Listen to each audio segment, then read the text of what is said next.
तो बच्चों को इस सुंदर सा पुरस्कार प्यान कॉपी का 5 मिनट और लूंगा आपके माननीय प्रधानाचार्य महोदय जी के द्वारा। एंजॉय करने का मतलब ये नहीं कि तुम कुछ सुनेंगे नहीं।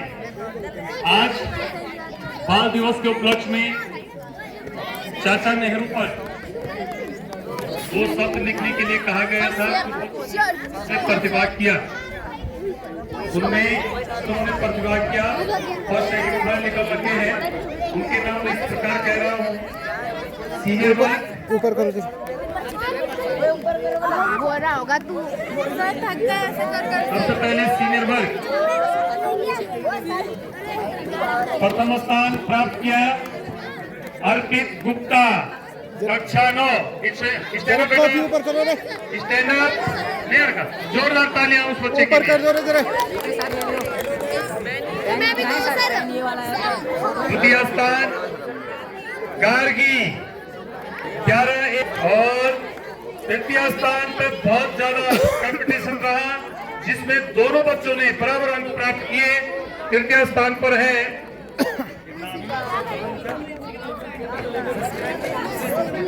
किसिता, कक्षा 9। और आपको ये सुंदर सा व्यू मैं आपको दिखाना चाह रहा हूँ। आज राजकीय inter college Kempty Tilly Garhwal में चाचा नेहरू के 10 जोरदार तालियां इनके लिए।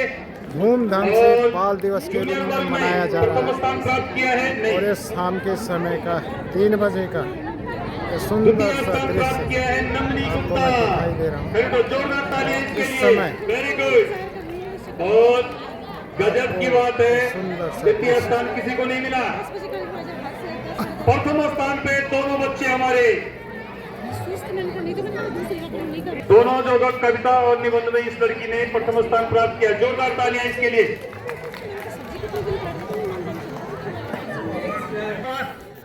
और इस समय का ये सुंदर सा दृश्य आपको मैं शाम के समय का दिखा रहा हूँ। चाचा नेहरू के जन्म दिवस को राजकीय inter college Kempty teary Garhwal में आज धूमधाम से मनाया जा रहा है। और प्रिय छात्र छात्राओं, पंडित जवाहरलाल नेहरू भारत के पहले प्रधानमंत्री थे और वे आधुनिक भारत के निर्माता थे। और आज राजकीय इंटर कॉलेज कैंपटी में धूमधाम से बाल दिवस को मनाया जा रहा है। मैं आदरणीय प्रधानाचार्य जी से निवेदन करूंगा कि 2 शब्द आशीर्वचन के रूप में बच्चों को कहने का कष्ट करेंगे।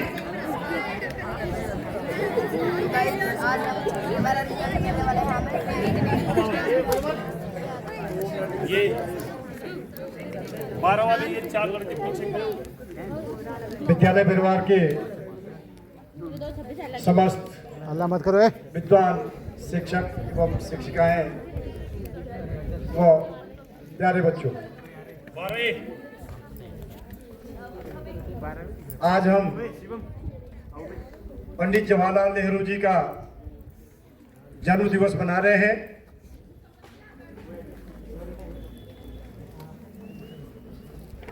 विगत वर्षों की बात इस वर्ष भी उनका जो जन्मदिन है, उस जन्मदिन को बाल दिवस के रूप में मनाया जाता है। ये अकेला हमारा देश नहीं है जो बाल दिवस मनाता है। पूरे विश्व में बाल दिवस मनाया जाता है और वो है 20 नवंबर को, यानी कि 20 नवंबर को पूरे विश्व में बाल दिवस मनाया जाता है। अभी देखिए, बाल दिवस बच्चों के लिए हमारी सरकार ने 14 नवंबर को पंडित जी की मृत्यु के बाद हमारे देश में ये तय किया गया कि उनकी इच्छा के अनुसार उनका बच्चों के साथ लगाव, बच्चों के साथ जो प्यार था, जो स्नेह था, उसको देखते हुए हमने अपने देश में बाल दिवस की जो तारीख है उसे 20 नवंबर से हटा करके 14 नवंबर कर दिया। 64 के बाद,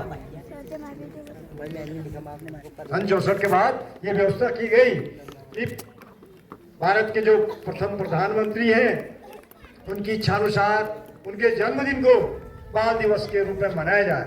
और उनका जन्मदिन जो था वो 14 नवंबर को, और शेष विश्व में जो है 20 नवंबर को मनाया जाता है। तो देखिए आज बच्चों के लिए राज्य स्तर पर, देश स्तर पर, विश्व स्तर पर बहुत सारी योजनाएं चलती हैं।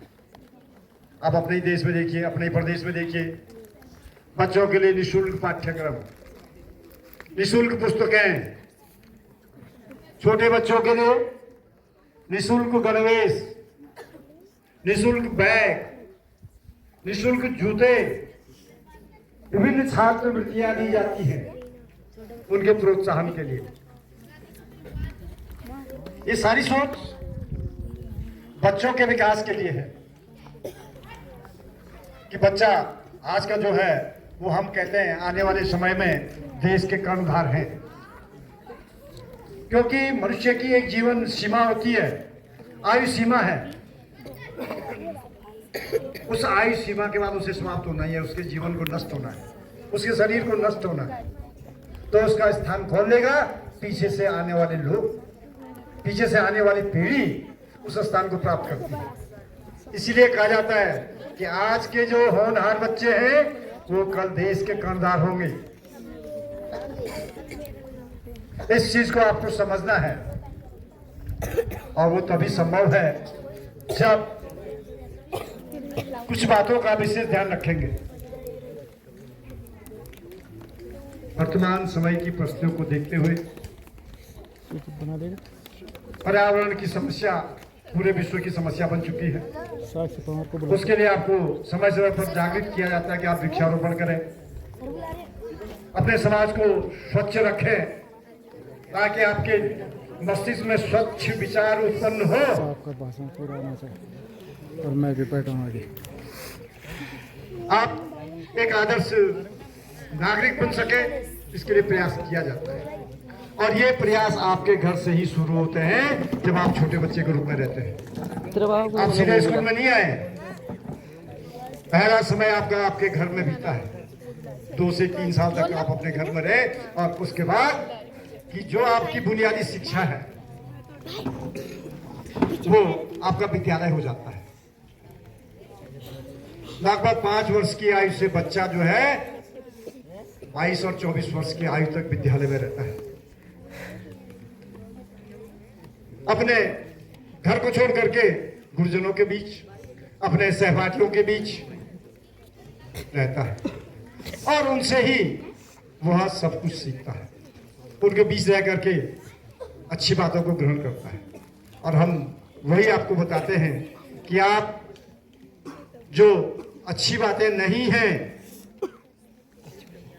उन्हें आप छोड़ दीजिए, उसके लिए हम आपको डांटते भी हैं। एक आदर्श नागरिक तभी बनेगा जब वो नियमों का पालन करेगा, सच्चाई के मार्ग में चलेगा, अनुशासित होगा, अपने से बड़ों का आदर करेगा।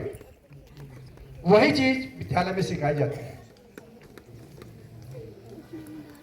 वो भी कहा केवल माध्यमिक शिक्षा तक ही सीमित है। उसके पश्चात यदि आप हायर एजुकेशन के लिए, उच्च शिक्षा के लिए डिग्री कॉलेज में चले जाएंगे तो वहां आपको कोई रोकने और टोकने वाला नहीं है। कोई आपसे नहीं कहेगा कि बेटा ड्रेस में आइए, आपके बाल खराब क्यों हैं, धुले हुए क्यों हैं, क्यों नहीं है, नाखून क्यों कटे हुए नहीं है, दांत आपके गंदे क्यों हैं, कपड़े आपके मैले क्यों हैं, कोई नहीं पूछने वाला है। आप फटे कपड़ों में जाइए, बिना मुंह धोए जाइए, कोई कुछ नहीं कहेगा। वो ये भी नहीं कहेंगे कि आप स्कूल आइए। कॉलेजों में ये स्थिति है, आप देख लीजिए, आप मसूरी जाते हैं, आपके भाई बहन पूछ लीजिए उनसे कितने दिन वो स्कूल जाते हैं, या स्कूल पहुंचते भी है नहीं पहुंचते हैं। कोई रोकने और टोकने वाला नहीं है। तो माध्यमिक शिक्षा में जो आपके गुरुजन हैं, जो आपको शिक्षा प्रदान करते हैं, अच्छे मार्ग पर चलने के लिए प्रशस्त करते हैं, आपके अंदर जो अच्छाइयां बुराइयां हैं उनका आकलन आपको करवाते हैं कि ये अच्छी आदतें हैं, इनको अपनाइए, ये बुरी आदतें हैं, इन्हें छोड़ दीजिए। वही तो आपका बाल्य जीवन है और यही आपको सब कुछ सीखना होता है।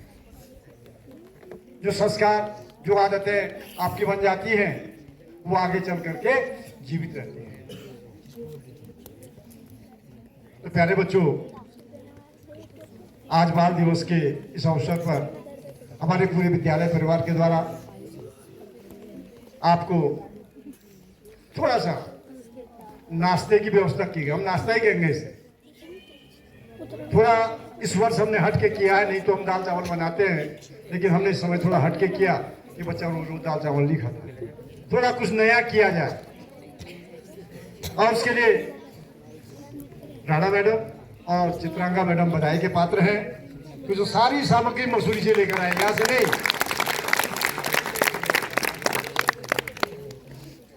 जिसमें हमारे पूरे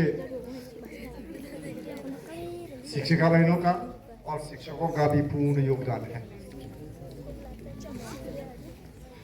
हमने आपसे पहले भी कहा था कि बार बार आप लोग विभिन्न प्रकार की गतिविधियों में भाग लेते हैं और उन गतिविधियों में बार बार आपको पुरस्कार देना संभव नहीं होता है कि हर दिन आपको आगे बुलाएं और पुरस्कार दें। खेल में जो बच्चे जाते हैं वहां पे उनको मेडल प्रदान किया जाता है, ट्रॉफी प्रदान की जाती है। विज्ञान में जो बच्चे गए होंगे उन्हें भी ट्रॉफी प्रदान की गई है।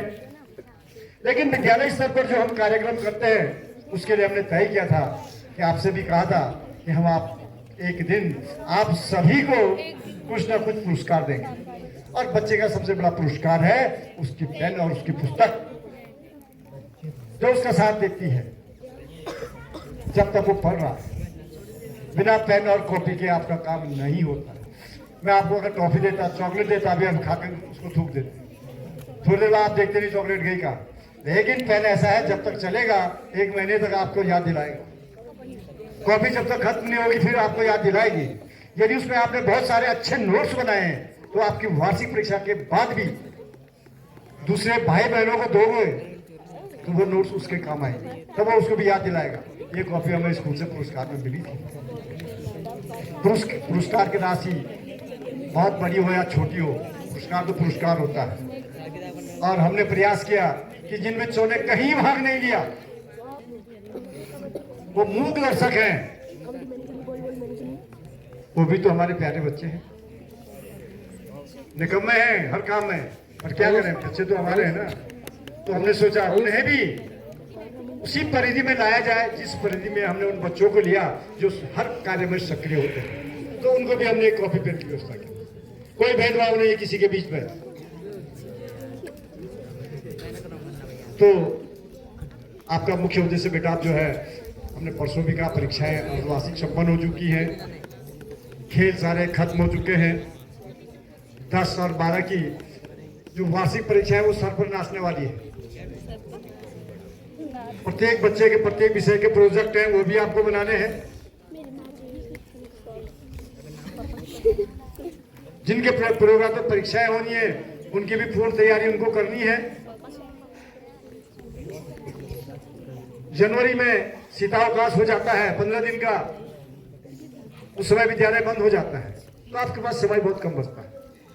तो उस हिसाब से आपके पास समय क्या है, कुछ नहीं है। 15-20 दिन इस दिसंबर के हैं, उस दिसंबर में ही जितना आप पढ़ सकते हो घर में आप पढ़ाई पर जुट जाइए। और हो सकता है कि बोर्ड की परीक्षा से पहले हमारी गृह परीक्षाएं हो जाए। बहुत कोशिश होती है बोर्ड परीक्षा से पहले ही गृह परीक्षा को संपन्न करा दिया जाए, तो वो बच्चे भी तैयार रहे। ये लोगों की 6 वाला 6 में रह गया, 7 वाला 7 में रह गया, 11 वाला 11 में रह गया। जब आप कॉपी में नहीं लिखेंगे तो नंबर कौन देगा, कहां देंगे। प्रश्न पूछा गया इतिहास का, लिख रहा भूगोल का। तो ये चीजें नहीं होनी चाहिए। हमने बहुत कॉपियों का आकलन किया है कि बड़ी कक्षाओं में लेख भी बहुत गंदा है, मैं नाम नहीं गिराऊंगा, स्वयं वो समझ रहे होंगे कि हमने क्या लिखा था। बहुत सारी कॉपियों का हमने आकलन किया है, क्या प्रश्न पूछा गया, क्या आपने उत्तर लिखे हैं, ये एक सोचनीय विषय आपके लिए है, और वो तभी संभव है जब पूरे के पूरे प्रश्न पत्रों को आप एक बार घर में हल कर देंगे पुनः, तब आपको अपनी कमियां पता चलेगी कि इस प्रश्न का उत्तर तो ये था, मैंने लिखा क्या। ये बात है पीछे, ये चीजें आपको सोचनी है। और वैसे तो मेरे ख्याल सभी बच्चों ने अपनी उत्तर पुस्तिकाएं देख ली है, उत्तर पुस्तिकाएं दिखाई दी गई है। वहां पर हो सकता है कि डिस्कशन किया गया हो कि आपने कहाँ गलत किया, कहाँ सही किया, लेकिन फिर भी विभाग के निर्देश के अनुसार या उनके निर्देशानुसार इस अर्धवार्षिक परीक्षा फल को भी एक उत्सव के रूप में मनाया जाना है। जैसे आप बोर्ड परीक्षा का रिजल्ट देखते हैं और देखते हैं आपका रोल नंबर उसमें है तो नाच उठते हैं, बहुत खुश हो जाते हैं, आनंद की अनुभूति आपको होती है। तो उसी को देखते हुए माना गया है कि बच्चों को जब रिजल्ट दिया है तो बड़े बड़े खुश होते हैं, अरे मैं तो पास हो गया हूँ। तो वही अनुभूति आपको आज के दिन दिलानी है और उसके लिए हमारा परीक्षा फल तैयार है। अभी हम परीक्षा फल कक्षावार देंगे और मेरा सभी से निवेदन है कि एक एक फोटोग्राफ आप अपनी कक्षा के छात्रों को परीक्षा फल वितरित करते समय अवश्य दें, क्योंकि प्रत्येक के फोटोग्राफ कलेक्ट होकर के हमको भी जब भी मांग होगी ऊपर भेजना पड़ेगा कि आपने वास्तव में परीक्षा उत्सव के रूप में बनाया कि नहीं बनाया परीक्षा फल। अब यह एक उत्सव बनाना है, बच्चे को हरेसमेंट न हो, निराशा न हो, इसलिए उसे क्या है उत्सव का नाम दिया गया। और साथ ही कक्षा 12 वाले बच्चे ध्यान दें, हमने आपको एक फॉर्म दिया था, ठीक है ना, हमने आपको एक फॉर्म दिया हुआ है, प्रत्येक बच्चे की अपार आईडी बननी है। क्या बननी है? अपार आईडी। अपार आईडी एक यूनिक आईडी है बच्चे की, जो उसको प्राथमिक से लेकर के माध्यमिक तक काम आई, वही उसकी एक पहचान होगी। उदाहरण के लिए बता दूं मैं कि आपका बैंक खाता है, ठीक है, और बैंक में आपने खाता खोला, माना किसी का स्टेट बैंक में, किसी का पंजाब नेशनल बैंक में, तो देश के किसी भी कोने में आप चले जाए पंजाब नेशनल बैंक में, आपकी पहचान हो जाएगी। उसी तरह से ये आईडी है, आप देश के किसी भी कोने में किसी भी विद्यालय में प्रवेश लेने के लिए चले जाए, आपकी अगर आईडी का नंबर आपके पास है, वो अपार आईडी कहला रही है, तो सारा डेटा उनके पास चला जाएगा। उनको आपसे कोई भी पत्रजात मांगने की आवश्यकता नहीं होगी। आपके टीसी, आपकी मार्कशीट, आपका करेक्टर सर्टिफिकेट